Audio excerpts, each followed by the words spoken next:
Hi, I'm Alpana and I'm a visual artist. I work across different mediums like painting, sculpture, found object art and installation. And my show at Art Outreach is titled Of Leaves, Rocks and the Marks of Time. And what I've done here is I've delved into the interplay of fragility and strength that exists in nature. And that I've done that through a series of paintings and sculptures made out of concrete and stone. And also there's an installation and some other artworks made out of fallen leaves. So I've really looked at how the marks that nature leaves on surfaces speaks of that passage of time, and in turn speaks of that transience and interconnection of everything in our lives.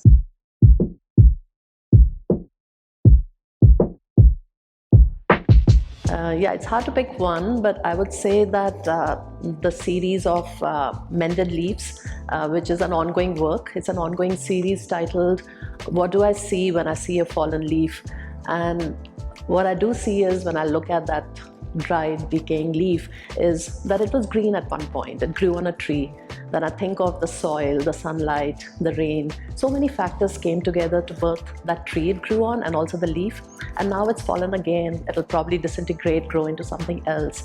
So it really speaks to me of that cycle of life. And I like to kind of take a little pause in the middle and mend the leaves in gold thread to celebrate that the transience and the interconnection of all our lives, not just the natural world. And so the works are actually, they echo the Japanese art of kintsugi, where if a special piece of pottery was broken, rather than throw it away or repair it so the marks don't show, they repair it in gold lacquer. It's almost like the imperfections and the life lived is a badge of honor.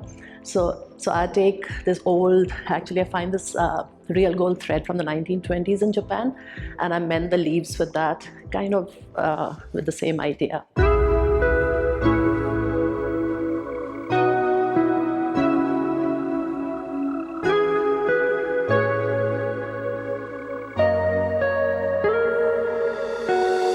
So at the core, my work is inspired by the Buddhist concept of shunyata, which loosely translates to emptiness. What it really teaches is that everything is transient, everything is interconnected, nothing exists on itself. So for me, that it's an abstract idea, but I kind of understand it more when I'm out in nature and I look at, like I mentioned, the weathered surfaces and the marks that nature leaves on surfaces. So that's really where I get my inspiration.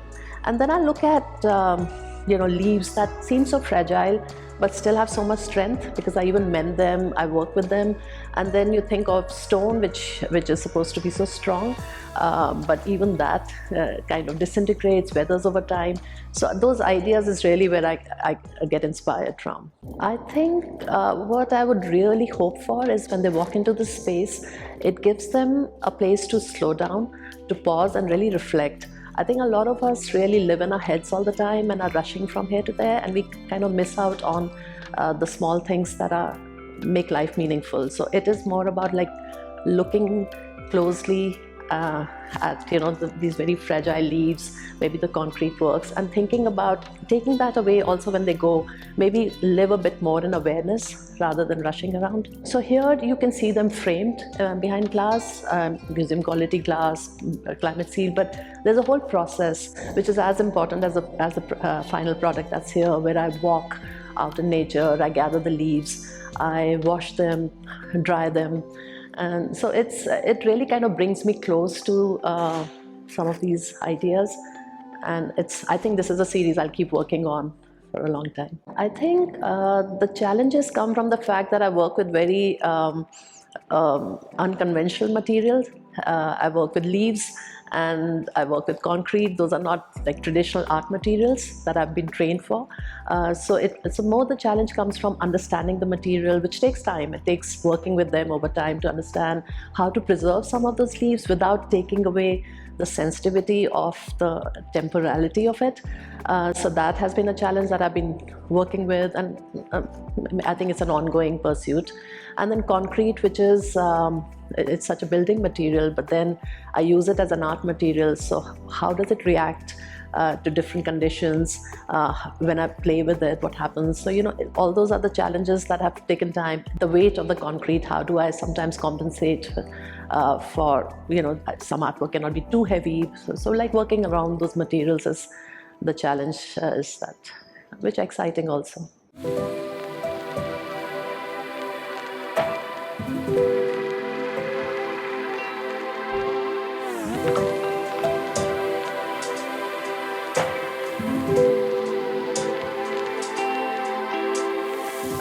It's been a fabulous experience. First of all, the space is gorgeous, so I always wanted to show here, and the team is really supportive. So I think it was a very smooth process of applying for it and then getting this space. And I think it's a very special program that I've been encouraging all my friends to apply for, because it's you don't really get a beautiful space like that to explore and show your work in. So so I think it's been a fabulous experience. Yeah. I would say that before like for me, when I had the show, I thought it was important for me to have a vision of what I want the show to be like, and kind of work from there in terms of like I wanted to know how my works would be placed in this space, how will they what kind of a feel I want to evoke. So I think it worked well to have a vision first and then think of the artworks, because we're always making our arts and works and we always think from that point of view. But in a show, it's important to look at, which I found important for me to kind of visualize the whole experience as well. And then I think just timing wise, make sure that kind of have your shot, because we're making work, but for this show you have to actually organize many things yourself. So just kind of keeping an eye on time, which maybe, I particularly am not that good at, but I put targets for myself to have that. And then I think because it's for Singapore-based artists and the space is in Singapore, it's a good idea to visit it, because the shows change here every 2 weeks. So you can see how different artists have used the space, because some of the movable walls move. How does it kind of, the space can kind of transform really well. So it's a good idea to visit and see as much as you can. So I thought those were important for me, and maybe it'll be important for others as well. Yes, I do have some projects coming up. I have a show coming up in a few months in India that I'm soon going to start working on after that. And I think the large format concrete paintings that I've done, which were very recent works for this show. So I'm quite excited to take that forward as well, because yeah, I think some of these works and some shows coming up in the future is what I'll be working on now.